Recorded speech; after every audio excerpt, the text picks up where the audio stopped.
নমস্কার, কেমন আছেন আপনারা সবাই? দেবযানীস রান্নাঘরে আপনাদের স্বাগত জানাই। আজকে বানিয়েছিলাম আলু পালাং, মানে পালং শাক আর নতুন আলু দিয়ে একটা তরকারি। যদিও এটা খুবই সাধারণ একটা জিনিস, কিন্তু তা সত্ত্বেও কিন্তু এটা অসাধারণ, কারণ এই রান্নাটাই একটু হয়েছিল অন্য রকমের। আর খেতেও হয়েছিল দারুণ। রুটি বলুন, পরোটা বলুন, লুচি, নান যেকোনো কিছু দিয়ে খান। রেসিপিটা কিন্তু দুর্দান্ত। রেসিপিটা শেয়ার করলাম। ভালো লাগলে অবশ্যই আমার চ্যানেলটাকে ফলো করবেন। একটা লাইক, শেয়ার, সাবস্ক্রাইব করতে কিন্তু ভুলবেন না। তাহলে চলুন রেসিপিটা দেখে নিই। এখানে আমি নতুন আলু ভালো করে সেদ্ধ করে নিয়ে খোসা ছাড়িয়ে নিয়েছি। আর এখানে নিয়ে নিয়েছি ১ আঁটি মতো পালং শাক। পালং শাকটাকে জাস্ট একটু হালকা করে কুচিয়ে নিয়েছি, খুব মিহি কোচানোর কিন্তু এখানে প্রয়োজন নেই। এবার এখানে একটা ফ্রাই প্যানের মধ্যে আমি দিয়ে দিচ্ছি কিছুটা পরিমাণ তেল। এর মধ্যে আলুগুলোকে সব ছেড়ে দেব। এবার এখানে পরিমাণ মতো একটু নুন দিয়ে আলুগুলোকে একটু ভালো করে হাই ফ্লেমে ভেজে নেব।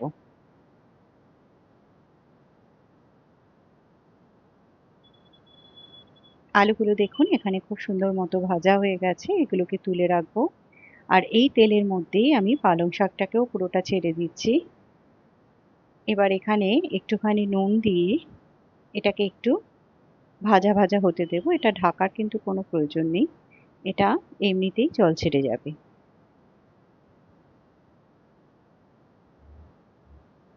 এটা দেখুন পালং শাকটা কিন্তু অনেকটাই নরম হয়ে গেছে। এটাকে পুরোপুরি নরম করে নেব। এখানে দেখুন পালং শাকটা কিন্তু একদম নরম হয়ে গেছে, অনেক জল ছেড়েছে। এবার ফ্লেমটাকে বাড়িয়ে দিয়ে একদম সম্পূর্ণ জল শুকিয়ে নিতে হবে। এখানে দেখুন জলটা কিন্তু পুরোপুরি শুকিয়ে গেছে। এবার এটাকে নামিয়ে রাখবো। এবার এখানেই আরেকটু পরিমাণ তেল দিয়ে তার মধ্যে দিয়ে দিচ্ছি গোটা জিরে ফোড়ন।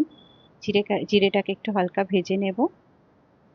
এবার এখানে দিয়ে দিচ্ছি আমি পেঁয়াজ। আমি পেঁয়াজটাকে একটু ক্রাশ করে নিয়েছি। আপনারা চাইলে কিন্তু এখানে পেঁয়াজ বাটারও ব্যবহার করতে পারেন। এটাকে একটু ভালো করে ভেজে নিচ্ছি। পেঁয়াজটা ভাজা হয়ে গেছে। এখানে দিয়ে দিচ্ছি আমি একটা মিডিয়াম সাইজের টমেটো। আমি এখানে ১.৫ টা মতো টমেটো ব্যবহার করেছিলাম মোস্ট প্রবাবলি, যেহেতু আমার টমেটোটা একটু ছোট সাইজের ছিল। আর এখানে দিয়ে দিচ্ছি সামান্য একটু নুন। এখানে দিয়ে দিলাম আমি রসুন বাটা ১ চামচ মতো। এটাকে একটু ভালো করে মিশিয়ে নেব এবং টমেটোটা একটু নরম হতে দেব।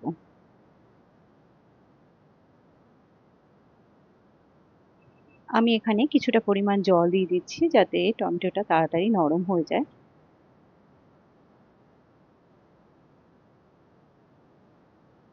এখানে দেখুন টমেটোটা কিন্তু একদম নরম হয়ে গেছে। এবার স্প্যাচুলা দিয়ে এটাকে একদম এভাবে একটু চেপে চেপে স্ম্যাশ করে দেব। এবার এখানে দিয়ে দিচ্ছি আমি ২ চামচ মতো ধনে গুঁড়ো, সামান্য একটু হলুদ গুঁড়ো আর দিয়ে দিচ্ছি একটু কাশ্মীরি লঙ্কার গুঁড়ো। এটাকে ভালো করে এই পেঁয়াজের সাথে মিশিয়ে নেব। মশলাটা যেহেতু শুকনো হয়ে গেছে সেই জন্য একটু জল দিয়ে ভালো করে মশলাটাকে কষিয়ে নেব।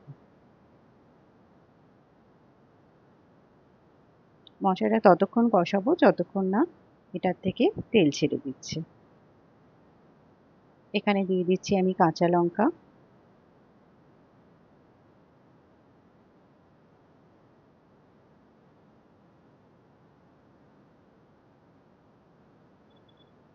এখানে দেখুন মশলাটা কিন্তু ভালো মতো কষে গেছে।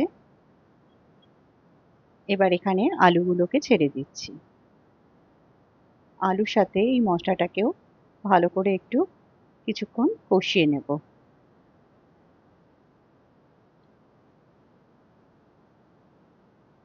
এখানে দেখুন মশলার সাথে আলুটা ভালো মতো কষানো হয়ে গেছে।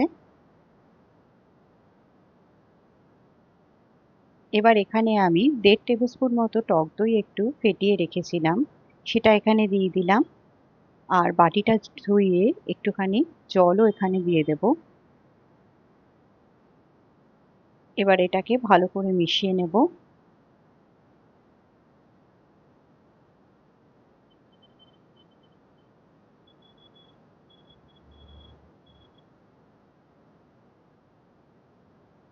এখানে আমি দিয়ে দিচ্ছি পরিমাণ মতো নুন,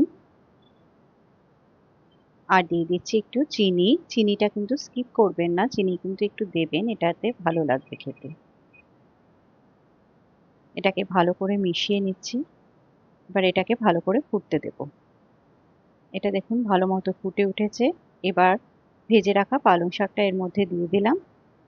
এটাকেও ভালো করে এর সাথে মিশিয়ে নেব।